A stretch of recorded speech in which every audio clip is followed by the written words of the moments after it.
Well, we begin just hours away from what is that crucial NATO summit in Washington, D.C., with Russia's ongoing war in Ukraine high on the agenda.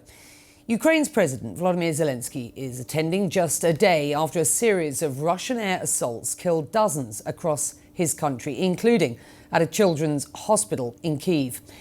Meantime, scrutiny of the summit's host, US President Joe Biden, is expected to be intense after his faltering debate performance against Donald Trump last month. CNN's Kylie Atwood is in Washington for us. First, I want to get you over to Fred Pleitkin, though. He is at that children's hospital in Kyiv, where a search and rescue operation, as I understand it, has now ended. Fred, a cleanup operation underway. And what can you tell us at this point?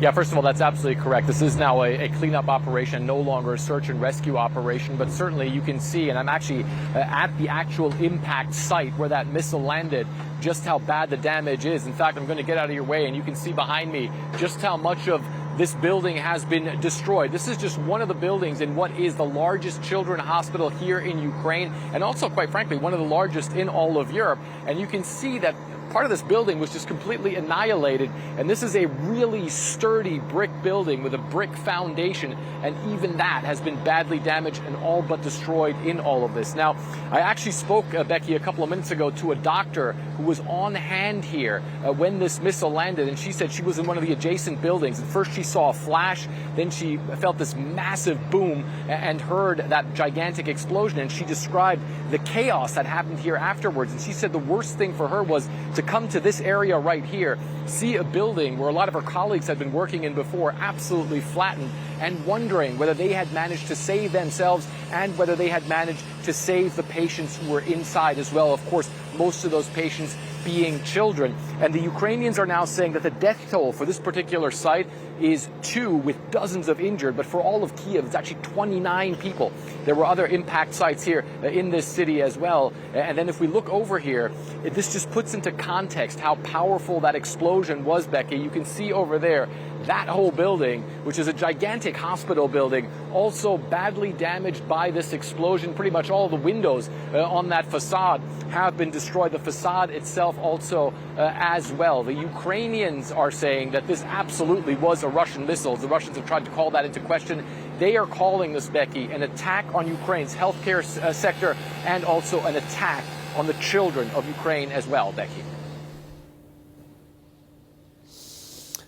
Fred's in Kyiv there. Kylie's in Washington. Let me bring you in at this point. Obviously, Ukraine front and centre as these NATO members meet. A cloud, though, is hanging over this meeting, with Joe Biden facing major domestic challenges. How is the United States at this point looking to reassure its partners, Kylie?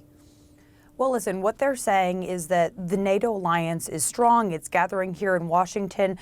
They know, the White House knows, that all eyes are going to be on President Biden this week. And they're saying that he is the perfect person to be the leader of the Democratic Party at this moment when NATO needs to continue to be strong. But of course, we've talked to diplomats who are going to be watch President Biden's performance this week. How does he move? How does he talk? What does he sound like? And perhaps more importantly, members of the president's own party are going to be watching him this week as he is engaged with world leaders to see how he looks and how he sounds. And that comes as there are these conversations over whether or not he should remain the leader of the Democratic Party, the nominee for the Democratic president in November. And we should note that he has been having conversations with members of his own party about this over the last few days after that disastrous CNN debate that was less than 2 weeks ago now.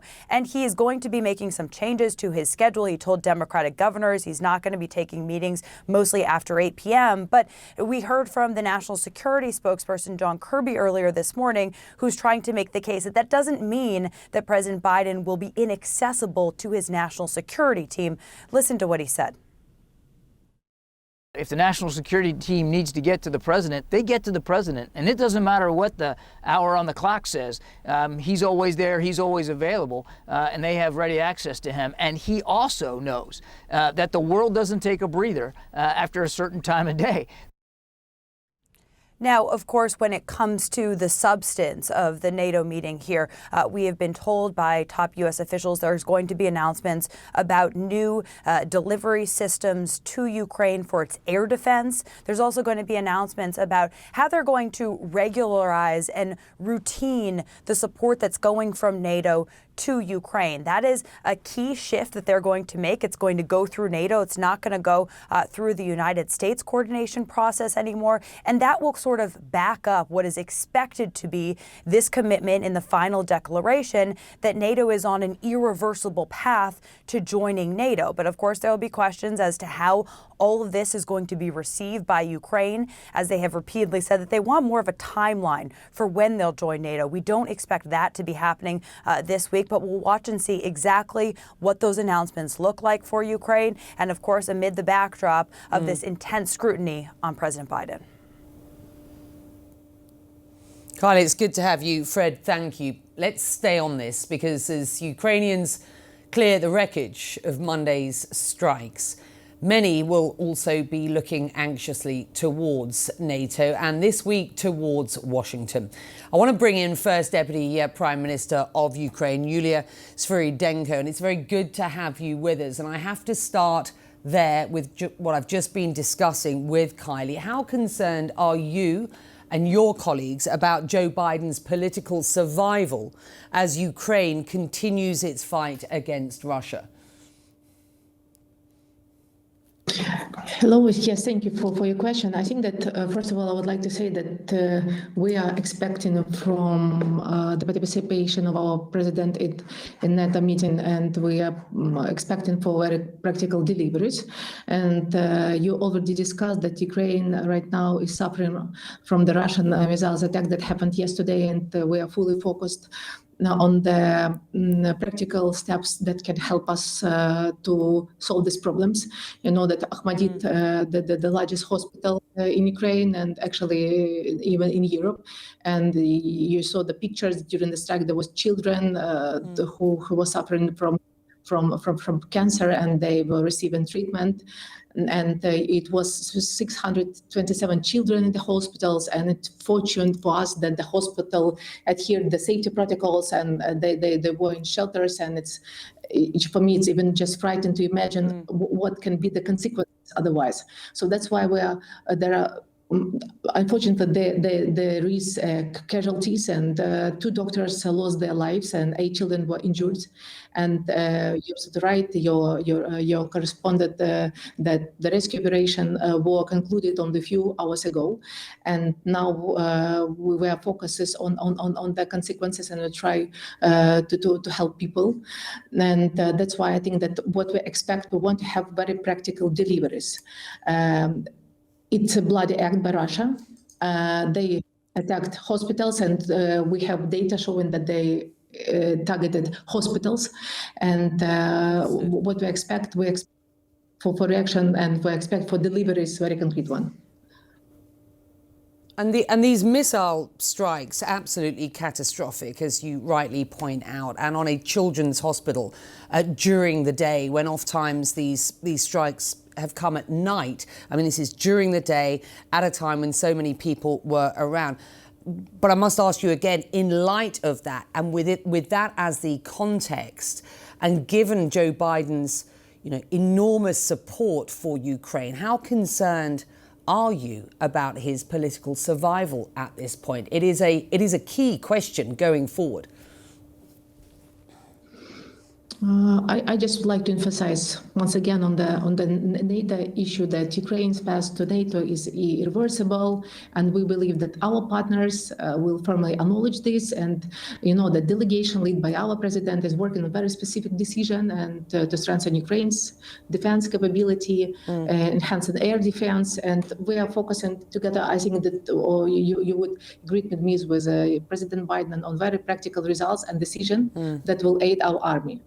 So for us, one of the most critical priorities... You've called for more support for Ukraine, particularly in the aftermath of yesterday's attack. Let's talk about the sort of support and the sort of key takeouts that you're hoping for. Whilst you concentrate on what you hope to achieve as a delegation in Washington. You've also penned an agreement with the EU, as I understand it, for €5.5 billion in grant assistance for the Ukraine facility program. Do you have other agreements on the table that would give more immediate support for Ukraine at this point? So one of the most critical priorities for us is additional air and missiles defense system, which will definitely enhance our capability to defend against Russian missiles attacks, to defend our cities, to defend our industries, to defend our people. We are on the path to making the skies over Ukraine safer with the help of our allies.